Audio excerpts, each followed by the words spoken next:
नमस्कार दोस्तों, आप पढ़ रहे हैं कक्षा 12वीं एनसीईआरटी गणित, जिसमें आप प्रश्नावली 3.2 के अंतर्गत आज पढ़ेंगे 13वां क्वेश्चन। तो देखिए 13वां क्वेश्चन क्या है। यदि एफ एक्स का मान जो है एक आव्यूह के रूप में दिया गया है, जो एफ एक्स फलन है एक आव्यूह के रूप में है, हमें सिद्ध करके बताना है कि F X into F Y का मान एफ एक्स प्लस वाई के बराबर होता है। तो देखिए इसे हम कैसे सिद्ध करेंगे। तो देखिए जो हमें सिद्ध करना है तो हम क्या करेंगे, एलएचएस साइड लेंगे और आरएचएस के बराबर आंसर प्राप्त करेंगे। तो देखिए हमने एलएचएस साइड ली। एलएचएस साइड क्या है, F X into F Y. अब देखिए यहाँ पे हम इसे कैसे सॉल्व करते हैं। एफ एक्स की जगह है एफ एक्स का मान आप रखेंगे, तो एफ एक्स का मान यह दिया गया था, तो एफ एक्स का मान रखा। इसके बाद हमें एफ वाई का मान रखना है। तो देखिए एफ एक्स में एक्स के स्थान पे यदि आप वाई रख देते हैं तो एफ वाई का मान आपको प्राप्त हो जाएगा। तो जहां एक्स है यहाँ वाई, यहाँ वाई, यहाँ वाई, यहाँ वाई, मतलब एक्स एक्स के स्थान पे यदि आप वाई रख देंगे तो एफ वाई हो जाएगा। तो देखिए जहां एक्स था यहाँ कॉस एक्स के स्थान पे कॉस वाई, साइन एक्स के स्थान पे sine Y, minus sine X के स्थान पे वाई, यहाँ भी एक्स के स्थान पे वाई। तो यह जो है एफ वाई का मान होगा। अब देखिए हमें दोनों अवयवों का गुणा करना होगा। तो देखिए अब इनका गुणा कैसे करेंगे। हमें पता है गुणा जो होता है पंक्ति का गुणा स्तंभ के साथ अवयवों का गुणा, तो आप लोगों से बनने लगा होगा। पहली पंक्ति का हम पहले स्तंभ से करेंगे, फिर दूसरे स्तंभ से, फिर तीसरे स्तंभ से, फिर हम दूसरी पंक्ति लेंगे उसका भी हम करेंगे पहले दूसरे तीसरे स्तंभ से, फिर तीसरी पंक्ति लेंगे पहले दूसरे तीसरे स्तंभ से करेंगे। तो गुणा तो आप लोगों से बनने लगा होगा। तो देखिए यहाँ पे क्या आएगा गुणा करने में, पहली पंक्ति का यदि पहले स्तंभ से करेंगे तो कौन सा अवयव आएगा, A11 आएगा, और A11 आप यहाँ पे लिखेंगे। देखिए कॉस का कॉस से गुणा होगा तो यहाँ cos x into cos y आ जाएगा, और फिर माइनस साइन एक्स का साइन वाई से होगा तो माइनस का साइन एक्स साइन वाई आ जाएगा, और बाकी जीरो का जीरो से होगा तो आपको यहाँ पे जीरो प्राप्त हो जाएगा। और जीरो चाहे तो आप लिखें या ना लिखें कोई अंतर नहीं आएगा। तो देखिए यहाँ पे पहली पंक्ति का हमने पहले स्तंभ से कर दिया। अब पहली पंक्ति का हम दूसरे स्तंभ से करेंगे तो A12 आपको प्राप्त होगा यहाँ पे। तो देखिए यहाँ कॉस का माइनस साइन से करेंगे तो माइनस का हो जाएगा, यहाँ पे कॉस साइन हो जाएगा माइनस का, और फिर साइन का यदि हम कॉस से करेंगे तो यहाँ भी माइनस का साइन कॉस हो जाएगा, तो माइनस का साइन एक्स कॉस वाई हो जाएगा। और जीरो का जीरो से करेंगे तो जीरो आपको लिखने की आवश्यकता नहीं है। और फिर इसका जब हम तीसरे स्तंभ के साथ करेंगे तो कॉस का जीरो से करेंगे जीरो आएगा, साइन का जीरो से करेंगे जीरो आएगा, जीरो का एक से करेंगे तो भी जीरो आएगा, मतलब जीरो प्लस जीरो आएगा, तो जीरो ही हमने लिखा यहाँ पे। अब देखिए अभी हमने पहली पंक्ति का किया, अब हम दूसरी पंक्ति का गुणा करना चाहेंगे पहले दूसरे तीसरे स्तंभ से।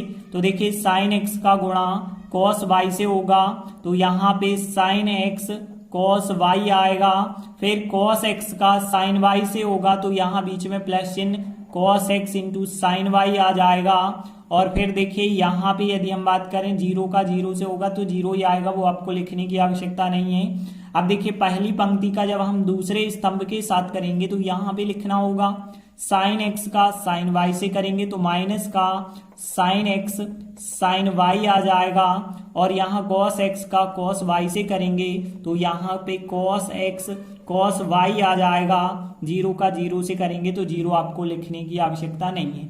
अब देखिए यदि आप इसका तीसरे स्तंभ से करते तो साइन का जीरो से करते जीरो, कॉस का जीरो से करते जीरो, जीरो का एक से करते तो भी जीरो, मतलब पूरा आंसर यहाँ पे जीरो ही आपका बनता। और देखिए अब हम तीसरी पंक्ति का यदि आप करेंगे यहाँ पे पहले दूसरे तीसरे स्तंभ से तो जीरो का कॉस से करेंगे तो यहाँ पे क्या आएगा, फिर जीरो आएगा, यहाँ भी जीरो और यहाँ भी जीरो आएगा, तो फाइनली यहाँ पे जीरो ही प्राप्त होगा। फिर इसके बाद यहाँ पे करेंगे तो जीरो आएगा, जीरो आएगा, जीरो, यहाँ पे भी जीरो प्राप्त होगा, यहाँ पे जीरो आएगा, जीरो आएगा, एक और एक का करेंगे तो एक आएगा, मतलब एक आ जाएगा। तो इस प्रकार से यहाँ पे आपको दोनों अवयवों का गुणा करना होगा। इसके बाद देखिए यहाँ दो त्रिकोणमितीय सर्व समीकरणाएं बन चुकी हैं, वो सर्व समीकरणाएं आपको लगानी होंगी। तो हम बता दें कौन कौन सी सर्व समीकरण। देखिए यहाँ पे एक होती थी cos a प्लस बी वाली सर्व समीकरण, जो कि आप लोगों को पता होगा cos a cos b minus sine a sine b, यह सर्व समीकरण आप लगाएंगे। तथा एक और सर्व समीकरण यहाँ पे लगने वाली है साइन a प्लस बी। तो यहाँ पे साइन a प्लस बी की यदि हम बात करें तो साइन a cos b होता था plus cos a sine b होता था। तो यह तो आपको सर्व समीकरण याद होंगी पिछली क्लास की। तो देखिए यहाँ पे कहाँ लग रही है सर्व समीकरण, इनसे यदि आप लगाएंगे तो ध्यान देना क्या प्राप्त होगा। देखिए यहाँ पे यदि हम बात करें cos cos minus sine sine, देखिए cos cos minus sine sine cos a plus B की होती है।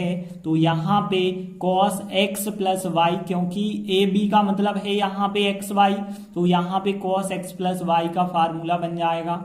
अब यदि हम बात करें साइन cos cos साइन, देखिए साइन cos cos साइन, तो यहाँ पे साइन a प्लस बी का होता है, तो ये हो जाएगा साइन x प्लस वाई का, यह बन जाएगा साइन x प्लस वाई का। और जीरो का तो आपको यहाँ जीरो ही लिखना होगा, इसमें तो कोई प्रॉब्लम नहीं है। यहाँ पे यदि आप देखें, देखिए यहाँ cos साइन साइन cos, देखिए साइन cos cos साइन होता है, तो साइन वाली सर्व समीकरण बनेगी।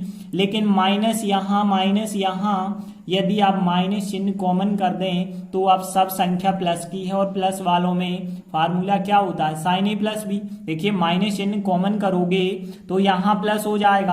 अब cos साइन साइन cos, बात तो एक ही है, cos sine sine cos plus में लिखा हो तो साइन a प्लस बी का बन जाएगा, मतलब यहाँ साइन x प्लस वाई का फार्मूला बना।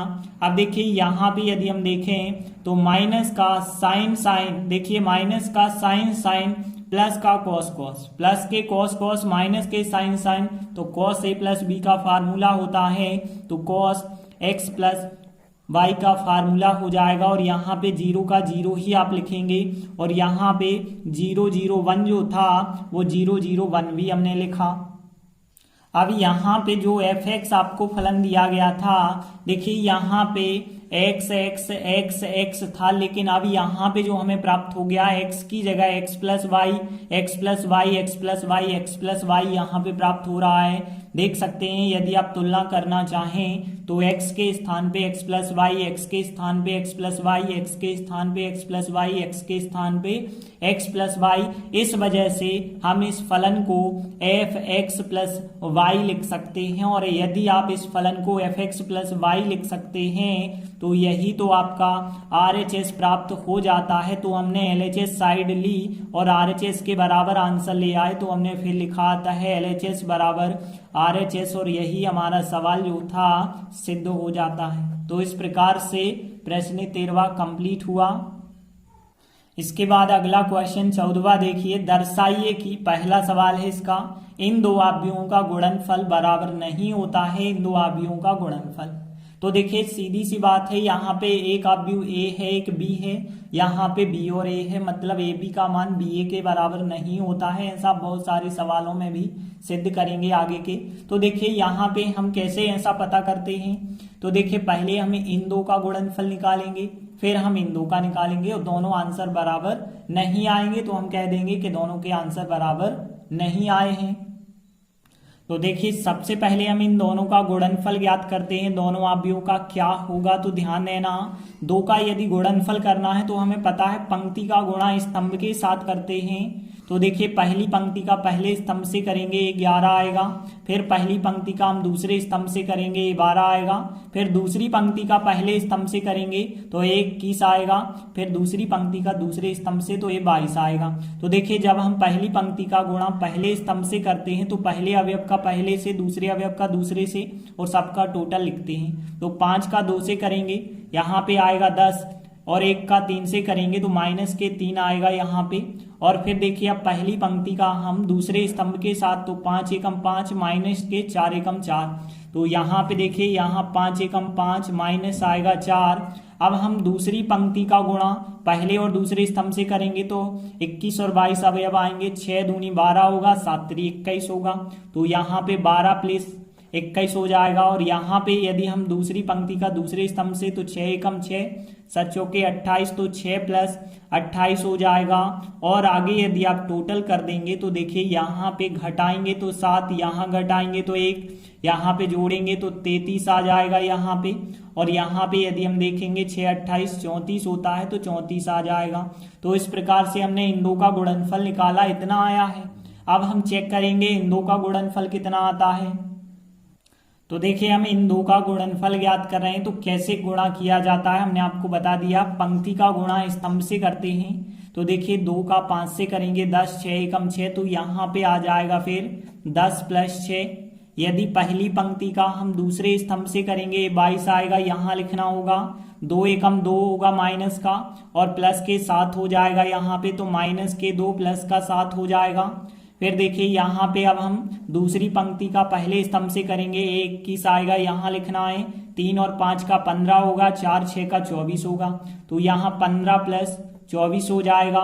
अब दूसरी पंक्ति का दूसरे स्तंभ से करेंगे तो यहाँ लिखेंगे 3 का -1 से -3, और यहाँ पे 4 7 28 हो जाएगा, तो -3 प्लस 28 होगा। और आगे यदि आप इन्हें सॉल्व कर देंगे तो देखिए यहाँ पे 10 से 16 हो जाएगा, यहाँ पे 5 बच जाएंगे, और यहाँ पे 39 हो जाएगा, और यहाँ पे 25 आ जाएंगे। अब देख सकते हैं कि इन दो का गुणनफल इतना आया, लेकिन यदि पलट के हमने गुणा किया तो इतना आया, तो दोनों आंसर बराबर नहीं आते हैं। तो आप लिखेंगे यहाँ स्पष्ट है कि इन दोनों का गुणनफल बराबर नहीं है, इन दोनों का गुणनफल। मतलब सीधी सी क्वेश्चन की लाइन लिख दी है जो कि हमें दर्शाना था, और यही हमारा सवाल का आंसर हो जाएगा। तो इस प्रकार 14वें का पहला क्वेश्चन कंप्लीट हुआ। तो देखिए 14वें का दूसरा सवाल भी कुछ इसी प्रकार से है कि यहाँ पे भी इन दो आव्यूहों का गुणनफल बराबर नहीं होता है। इन दो आव्यूहों के गुणनफल के यह हमें दर्शाना है। तो बिल्कुल वैसा जैसा हमने अभी अभी किया है वैसा ही करेंगे कि पहले हम इन दो आव्यूहों का गुणनफल ज्ञात करेंगे, फिर इन दो आव्यूहों का गुणनफल ज्ञात करेंगे, और फिर बता देंगे कि यहाँ स्पष्ट है कि दोनों के गुणनफल बराबर नहीं आए हैं। तो देखिए सबसे पहले हम इन दो आव्यूहों का गुणनफल ज्ञात करेंगे। तो देखिए रफ में कैसे हम गुणनफल इनका ज्ञात करते हैं। हमें इस पंक्ति का गुणा स्तंभ के साथ करना होगा। तो ध्यान देना क्या आएगा, यहाँ पे पहली पंक्ति का पहले स्तंभ से करेंगे तो 11 आएगा, फिर पहली पंक्ति का दूसरे स्तंभ से 12 आएगा, पहली पंक्ति का तीसरे स्तंभ से 13 आएगा, फिर दूसरी पंक्ति का भी करेंगे तीनों के साथ, तीसरी पंक्ति का भी करेंगे। तो इस प्रकार से गुणा तो आप लोगों से बनता ही होगा। तो यहाँ पे ध्यान देना क्या आएगा देखिए, और संगत गुणा होता है। पहले अवयव का पहले से, दूसरे का दूसरे से, तीसरे का तीसरे से, और सब का होता है फिर योगफल। तो 1 का -1 से करेंगे -1 होगा, 2 का 0 से करेंगे तो 0 हो जाएगा, 3 का 2 से करेंगे तो कितना हो जाएगा 6। अब पहली पंक्ति का हम दूसरे स्तंभ से करेंगे तो 1 का 1 के साथ करना होगा 1, 2 का -1 के साथ करेंगे -2, 3 का 3 के साथ करेंगे तो यहाँ पे 9 आएगा। अब 1 का फिर हम इसका तीसरे स्तंभ से करेंगे तो 1 का 0 से करेंगे 0 आएगा, 2 का 1 के साथ करेंगे तो 2 आएगा, 3 का 4 के साथ करेंगे तो यहाँ पे 12 आएगा। तो इस प्रकार से आएगा। पहली पंक्ति का हमने किया, अब इस दूसरी पंक्ति का करेंगे तो 0 का -1 से करेंगे तो यहाँ पे 1 का यदि आप 0 से कर देते हैं तब भी आपका यहाँ 0 आएगा, 0 का 2 से करते हैं तब भी यहाँ पे 0 आएगा, और फिर 0 का 1 से करेंगे तो 0 आएगा, 1 का -1 से करेंगे तो -1 आएगा, 0 का 3 से करेंगे तब भी 0 आएगा, 0 का 0 से करेंगे तो 0 आएगा, 1 का 1 से करेंगे तो 1 आएगा, 0 का 4 से करेंगे तो यहाँ पे 0 आएगा। अब देखिए तीसरी पंक्ति का पहले दूसरे तीसरे स्तंभ से 1 का -1 के साथ करेंगे तो -1 आएगा, 1 का 0 के साथ करेंगे तो यहाँ पे 0 आएगा, और 0 का 2 के साथ करेंगे तो यहाँ 0 आएगा। फिर देखिए 1 का 1 के साथ करेंगे तो 1 आएगा, 1 का -1 के साथ करेंगे -1, 0 का 3 के साथ करेंगे तो 0 आएगा, 1 का 0 के साथ तो 0 आएगा, 1 का 1 के साथ करेंगे तो 1 आएगा, और फिर यहाँ पे 0 का 4 के साथ करेंगे तो 0 आएगा। तो इस प्रकार से गुणा होगा। और यदि आप इन्हें सॉल्व कर देंगे तो देखिए यहाँ पे 5 प्राप्त हो जाएगा और यहाँ पे यदि 9 10 में से 2 घटा दें तो 8 प्राप्त होगा, 12 2 14 हो जाएंगे। यहाँ पे 0 आएगा, यहाँ पे -1 आएगा, यहाँ पे 1 आएगा, यहाँ पे -1 आएगा, यहाँ पे 0 आ जाएगा और यहाँ पे 1 आ जाएगा। तो देखिए हमने इन दो का गुणनफल ज्ञात किया, इतना आया है। अब हम जो है इन दो का गुणनफल मतलब इनको पलट करके गुणनफल ज्ञात करेंगे। तो देखिए अब हम इन दो का गुणनफल कैसे ज्ञात करेंगे, तो यहाँ पे देखिए गुणनफल कैसे आपको ज्ञात करना है। यदि हम रफ पे आ जाएं तो देखिए यहाँ पे एक आव्यूह का दूसरे आव्यूह से गुणा करना है। तो यहाँ पे हम पहली पंक्ति का गुणा जो है पहले स्तंभ के साथ करेंगे।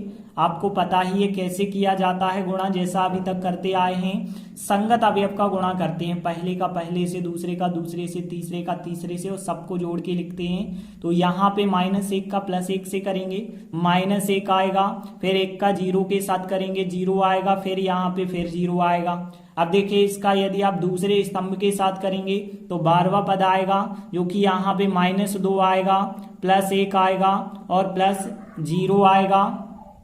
फिर आप पहली पंक्ति का तीसरे स्तंभ के साथ करेंगे तो यहाँ पे 13 आएगा, क्या आएगा देखिए -3 आएगा और यहाँ पे आएगा +0 आएगा, क्योंकि देखिए -1 का 3 से -3 बाकी 0 और 0।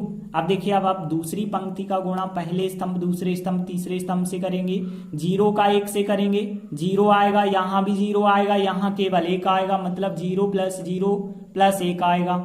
यदि आप देखें इस दूसरी पंक्ति का आप दूसरे कॉलम से करेंगे तो यहाँ पे 0 आएगा, यहाँ -1, यहाँ +1, तो 0 -1 +1 आ जाएगा। और यहाँ पे अब हम तीसरे कॉलम से करेंगे तो 0 का 3 से 0, यहाँ भी 0, यहाँ भी 0, तो यहाँ 0 + 0 + 0 बन जाएगा। अब देखिए इसके बाद हम तीसरी पंक्ति का गुणा करते हैं पहले दूसरे तीसरे स्तंभ से, तो 2 का 1 से 2 होगा, यहाँ 0 होगा, यहाँ 4 होगा, तो 2 + 0 + 4 होगा।